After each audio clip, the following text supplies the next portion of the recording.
what I want to do today is to discuss looking at this play more as a literary text and the functions, how it functions as a literary text.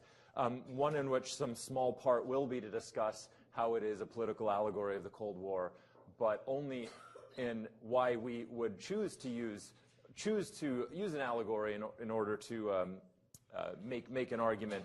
But I also want to look at, of course, how it functions, and predominantly how it functions as a social tragedy and sort of the tragic tradition, and then briefly a little bit about community, but due to time, I'll probably just keep it on the tragedy and the allegory.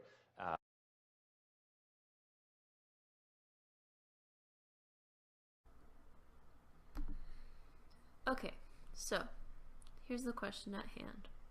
What is an allegory? Now, as you all know, it's a literary term. An allegory is actually the use of characters, events, or ideas in a novel or literary text that are used to illustrate or show a larger concept, something that's not directly said, but it's implied, rather.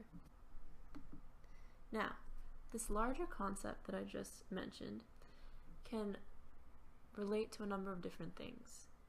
For instance, these larger concepts can pertain to something political, or it could be something religious, it could be historical, or social. Either way, whatever the larger concept is directly pertaining to, the whole point of the allegory is that the author is using the text to provide his or her own commentary on the subject matter. In other words, the author is investing and putting their own opinion into the literary text. Now, in order to identify this, you have to realize that the allegory is almost like a hidden message. It's the author's own hidden message that they want to get across in the novel. And as you read the book or whatever you're reading, you'll eventually start to recognize subtle hints that will lead toward the allegory or the true message that the author is trying to get across.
guys actually like The Crucible who have read it?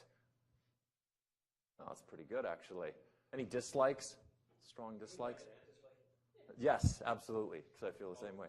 Yes. Okay, well, actually, you know, it's interesting. A lot of people I find dislike The Crucible. This audience, clearly, you guys are much more supportive about it.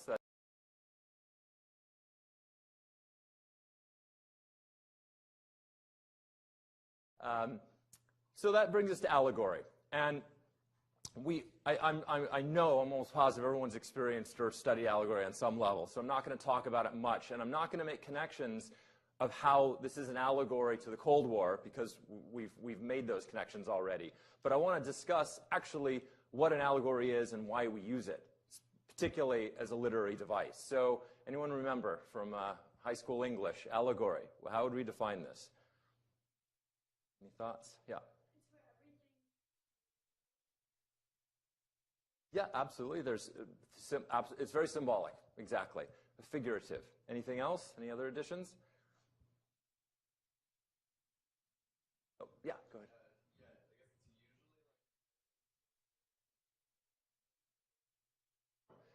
You mean like there's a sort of a point?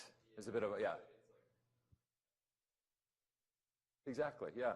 But there's an inherent argument. Yeah. Yeah, any other additions? Anything we're leaving out? Oh, sorry, I couldn't see you. Yeah.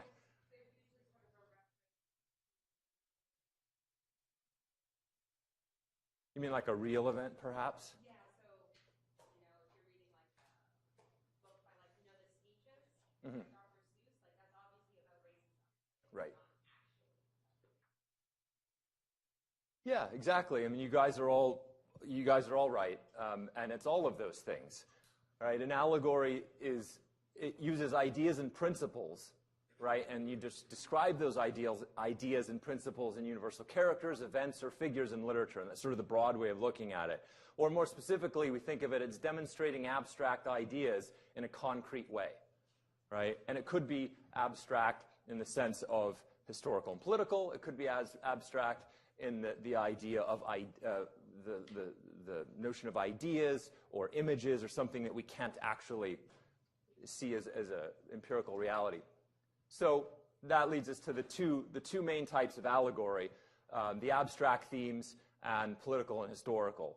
An abstract allegory, well, I guess we'll start with the political and historical because that seems a bit more obvious. The Crucible obviously is a political and historical allegory, right? He's clearly making reference to something that's happened and embedding it, although in a different historical period. He's, speaking in many ways commenting on two historical periods, one could say. But an abstract allegory would be something that was much more common hundreds of years ago in things called morality plays. And I don't know if you guys have ever read Pilgrim's Progress, but it's really a play about Christianity. And the character in the play, right, every man meets people like Mr. Worldly Wise Man and goes to places called Vanity Fair and the Slough of Despond. And so, obviously, these actual characters and places are ideas, are images, concretized in the play, and of course, in order to make a point, right, in order to make an argument. So those are the two levels of allegory that we see. The word, of course, comes from speaking otherwise, the Greek allegoria.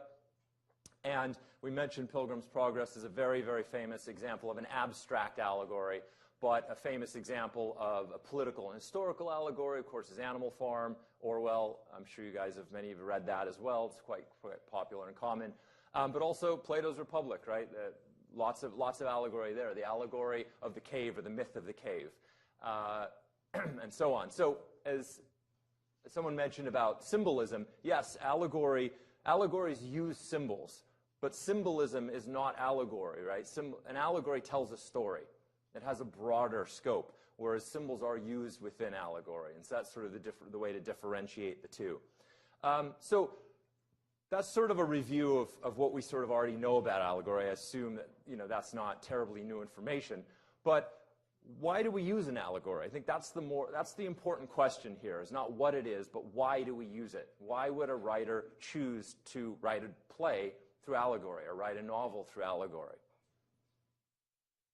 Any thoughts?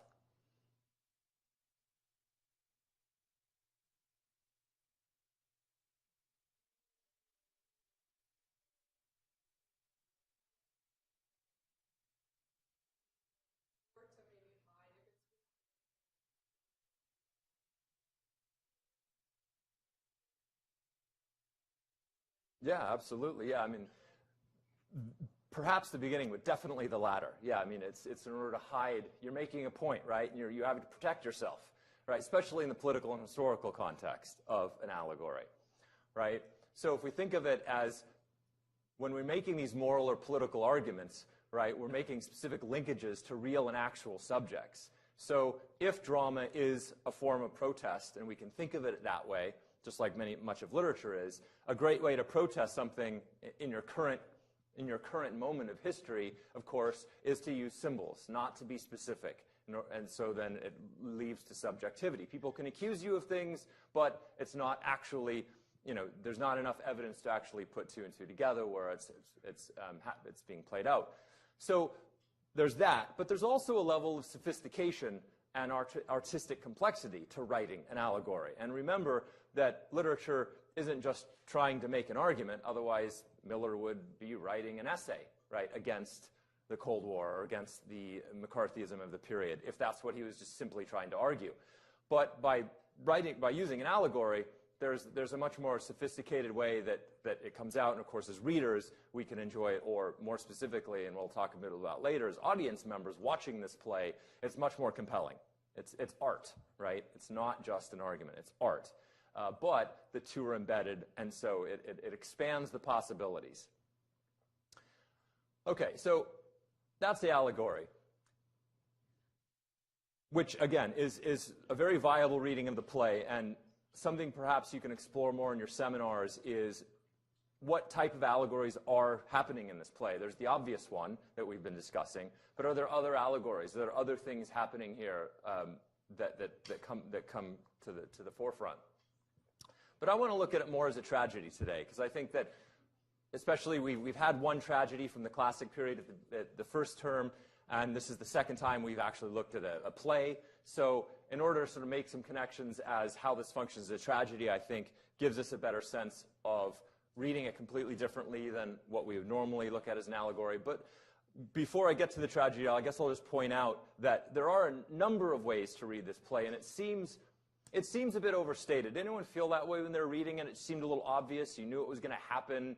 There wasn't much suspense, right? It wasn't very, you kind of, I don't know, it wasn't as thrilling, right? Well, many reasons that occurs is because that's part of what tragedy does, is what I'll talk about. But I think beneath that, there's a lot more going on, and this is where I sort of point out some of these things of issues of power and guilt and individual versus society and sexuality and identity and community. There's all these kind of kernels that we can explore that go beyond allegory and go beyond tragedy. And so I want you to start thinking about that as you're perhaps rereading it or trying to finish it, or as you're discussing things in your seminars or thinking about your essays. That you're not, even though it does seem very clunky and overstated, and allegory tends to do that, there are deeper ways to access some of those layers. Power perhaps being one of the biggest one of this play being really about a portrayal of the mechanisms of power and how the mechanisms of power function within society and community, and how those mechanisms of power can be very seducing, right? And the seductions that are involved in that could be used for guilt, sexuality, how individuals are drawn into this, and so on. So I have the quotes, I have no power, I have no power. Who said that in the play? Anyone remember? Moment of hysteria, Act 3. I know it's sort of, I'm getting you guys ready for your final. I have no power. Mary, right? Mary says this, right? When she's being lured by Abigail and the girls to see something that she doesn't know if she sees or not. In the end, they're saying, you have power. She says, I have no power, I have no power. And a line like that is really representative of the complexities of power, because she has power. Those actions actually convict Proctor right then and there. That's absolute power. And yet they felt like they had no power. And they don't have power in a lot of ways in the play. And they do have powers in a lot of the way in the play. So that's just one small example of all the ways power can function. And of course, that leads us to sexuality, how sexuality is part of that power dynamic, and then issues of guilt, right? We have explicit guilt, legal guilt, but we also have personal guilt, right? Proctor is in some ways indicted more for his guilt about his own actions through infidelity than he is about his actions against the witches, right? Against the kind of the madness that's surrounding him through the courts, he's actually dealing his own demons more about his guilt for his sexual transgressions. And then issues of individuals versus society. Do individuals have to forfeit their own freedoms in order to become part of the society? Do individuals have any freedom, right? How does that dynamic play out? And then thinking in terms of identity and communities. I want to suggest that, and this word's actually used a fair bit in some of the background notes in the play in the book version. And I actually should also mention that, right, the background notes that are written by Miller, of course, come in the book version, but we don't get that when we watch the play. So it's important to think about that's helpful for us as readers, but take that out, and there's a lot of information missing. There's a lot more interpretation if you're watching the play, how you would experience this. So the idea of community, I want to suggest there's lots of communities in this play. There's one major community, of course, in which everyone is sort of adhering to this theocracy, this place where it's not a democracy, so freedom is already a bit hindered. But there are freedoms within that. So there are all these different communities. There's a big community. There's smaller communities within. How do people's identity function in these communities? So that's just to sort of tease a number of areas to think about when you're working through this. Before here, I'll go to tragedy. And in many ways, these minor themes or major themes all contribute to tragedy in its own way. All right, so we are familiar, I would imagine, with the tragic form. We read one earlier this term, or last term with Antigone. But the idea that the tragedy is a form of drama that is really about the fortunes or the misfortunes that affect people, particularly of title, power, and position. People that are special, as it were, right? People that are somebody. And so tragedies are always made up of tragic figures. Lots of tragic figures are in tragedy, but there's always the tragic figure, right? That's the regular classical format. And these tragic figures always contain qualities of excellence, or the honesty, nobility. It might not just be power and money, but there's something about these people that sort of set them apart from everyone else, right? Their virtues and abilities, are not ordinary, in other words. And so, as a result, they're often envied. They're often, both praised and envied by the people within the plays, but audiences usually sympathize with these figures. Audiences, for a tragedy to work, we have to sympathize with the main character, the heroic figure, although sometimes we don't. And then it's interesting to think about how a tragic play works when we're not sympathizing. For example, my partner and I always get in this argument where I like Hamlet and she hates Hamlet. So every time we watch Hamlet, I just think he's such a sympathetic, tragic hero, and she thinks he's a flop and, needs to get his life together and he's terrible. And how could anyone sympathize with this guy? So, we have these we have very different readings sometimes of Proctor, right? Proctor is sort of our tragic hero. You might really sympathize with him. You might think he's, you can't sympathize with him. So, as I said, tragedy is also a form of protest, right? It's a way of using the dramatic form in order to make an argument. If you can sway an audience to be moved, and we'll talk in a minute about how tragedy is really all about the audience. If you can persuade an audience to feel a certain way, you can push a position, you can push a certain agenda. So just like an allegory, a tragedy can be very political. And then, of course, tragedy classically imbues hopelessness. There's no hope in tragedy. Why? Because we know from the beginning what's going to happen. A descent to destruction, right? Not a date night. Don't go to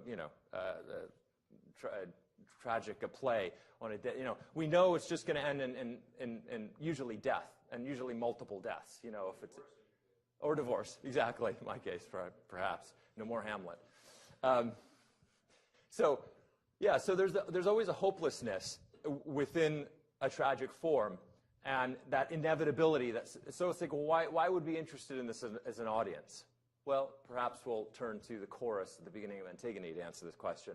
As we remember from earlier, in tragedy, nothing is in doubt, and everyone's destiny is known. That makes for tranquility.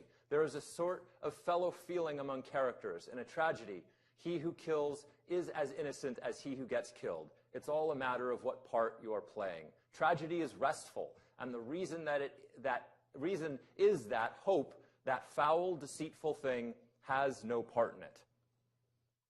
Why would hope be foul and deceitful? Isn't hope good? Aren't we supposed to like hope? Any thoughts?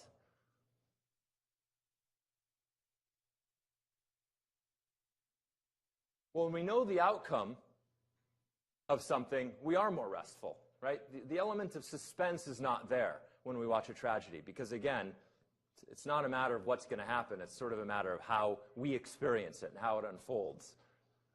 So hope can be, a difficult thing because in some ways hope is something that we anticipate a possible outcome. Well, usually those outcomes don't come out how we think we want them to.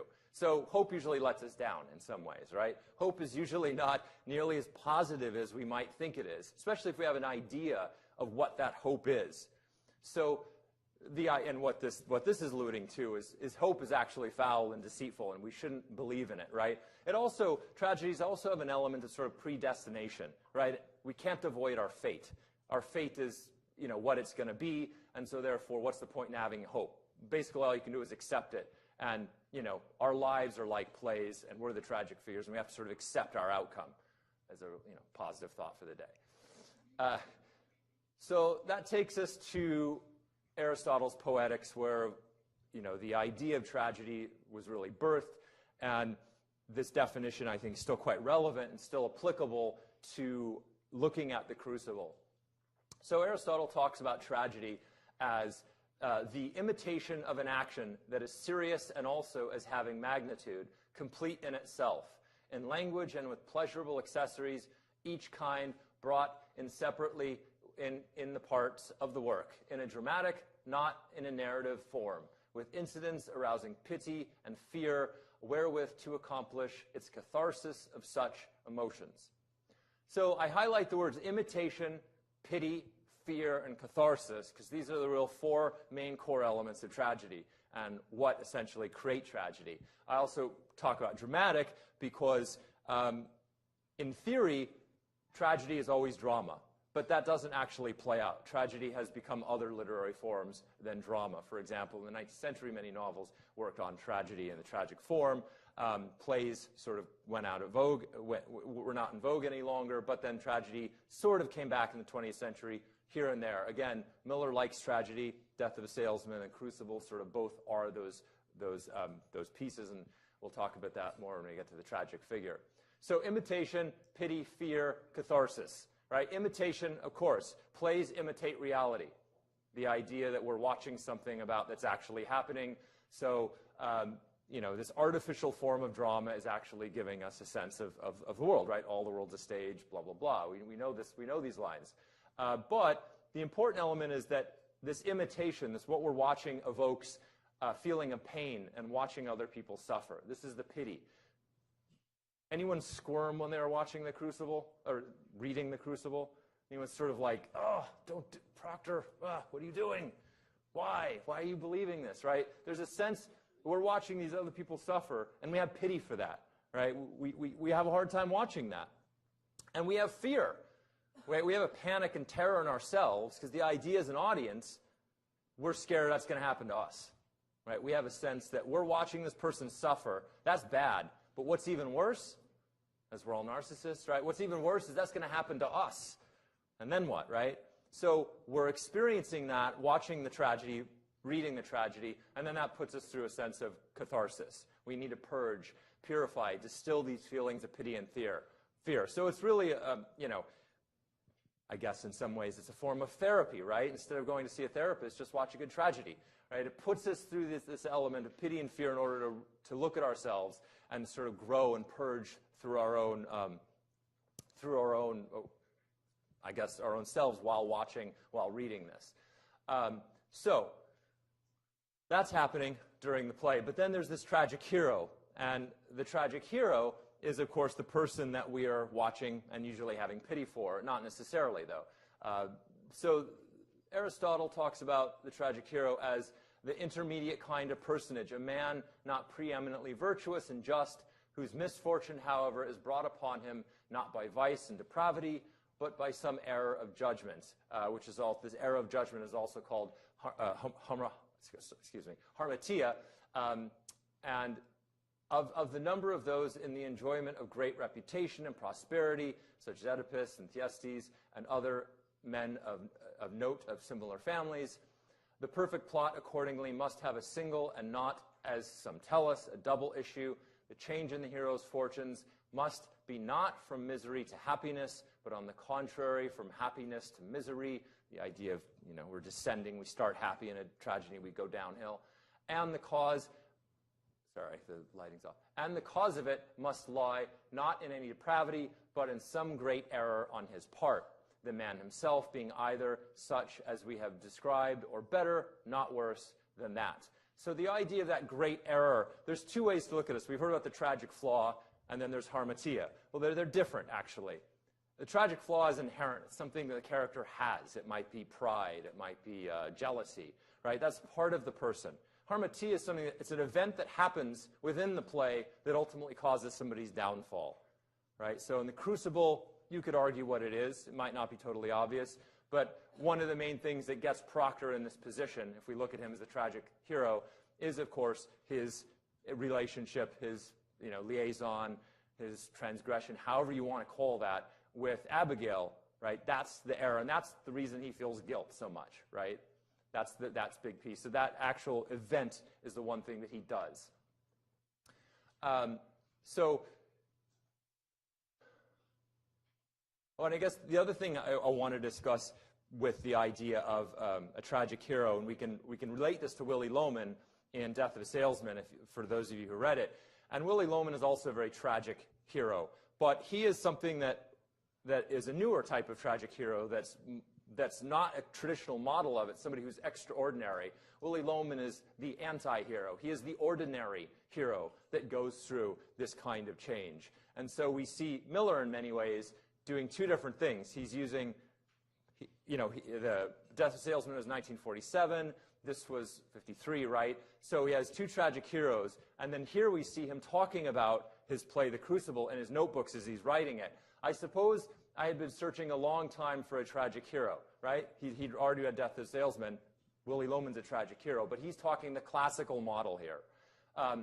And now I had him. The Salem story was not going to be abandoned. The longer I worked, the more certain I felt that, improbable as it might seem, there were moments when individual conscience was all that could keep the world from falling apart.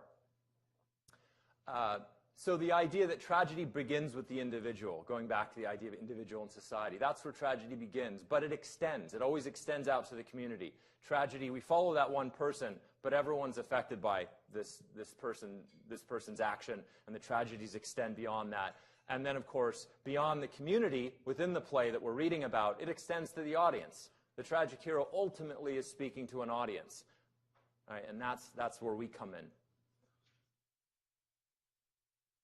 Okay, so if we look at The Crucible, right, the stage notes for Proctor, again, we're not getting this in the play, but in the written version we get this. This isn't stage direction. These are Arthur's added notes in the end.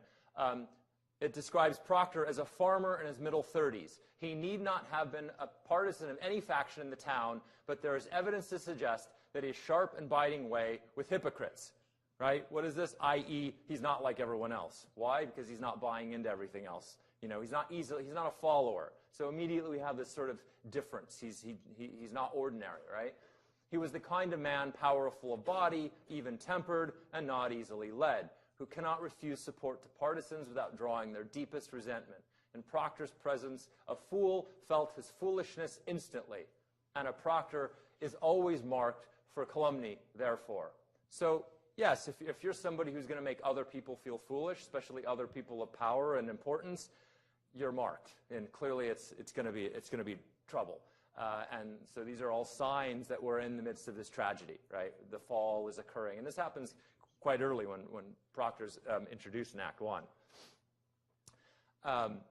So what I want to do to end, because we're getting close here, is, well, it's tricky to think here. Well, perhaps I wanted to actually have a reading, but we're like 3 minutes from ending, so I don't think we're going to have time for that. Sorry, those of you who I've discussed with.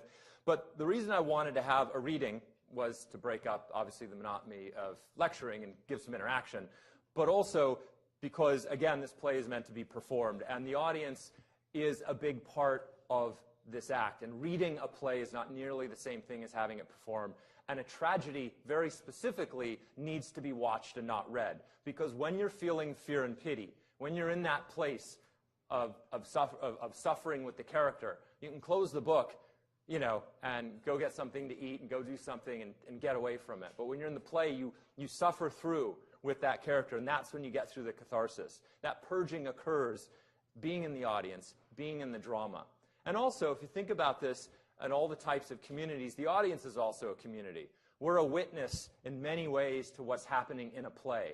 And if we think of this, maybe to come full circle, back to the allegory that Miller's making with the 1950s in this period, this is a way to communicate this to audiences. Audiences were witnesses and communities to look at what was happening within their own lives, within their own political context, of course, at the time, but also within their own individual lives, within those larger communities in the society in which it was being written. So I think I'll just end with thinking then about some broader questions about how we can think about this play. And again, this may help with potentially your essays or what you might talk about in seminar. But how do individuals function in society, right? What types of communities exist in this play? How many different types of communities can you see? What happens to characters and individuals when they separate from these communities in the play, right? Tragedy brings communities together. But when a community is based on fear and division, what brings a community together, right? There's that social contract in which you're supposed to care for each other in a community. That breaks down in the Crucible. What happens then? What do individuals do? How do people function? How do women's bodies function in some of the different communities in the play, right? Something that we haven't really talked too much about, or how women function. How does gender function? How do their bodies, how does sexuality function? You know, how do they fit into all this? There's a lot to discuss there. How are women valued? Do they gain and lose power in the play, right? And how do gendered power struggles appear in these various communities? So a lot of material to go toward this week, and thank Robert for a great introduction, and that timeline was pretty amazing. So I think maybe the applause should go to Robert for that timeline.